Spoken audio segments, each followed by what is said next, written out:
तर महाविकास आघाडी राज्यात 35हून अधिक जागा मिळवेल तर ठाकरे गटाचा 18 जागांचा आकडा हा कायम राहील असा राऊतांचा विश्वास आहे। महाराष्ट्रामध्ये महाविकास आघाडी ही 35+ इतक्या जागा मिळवेल।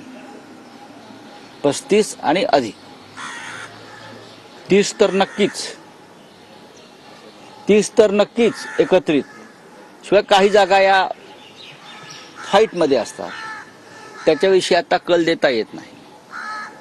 तर आम्ही 35 पर्यंत नक्की पोहोचतो आहोत। महाराष्ट्रामध्ये महाविकास आघाडी ही 35+ इतक्या जागा मिळवेल। 35 आणि अधिक 30 तर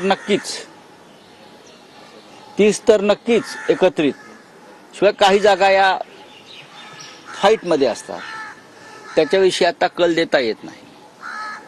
तर आम्ही 35 पर्यंत नक्की पोहोचतो आहोत। शिवसेनेचा 18चा आकडा कायम राहील।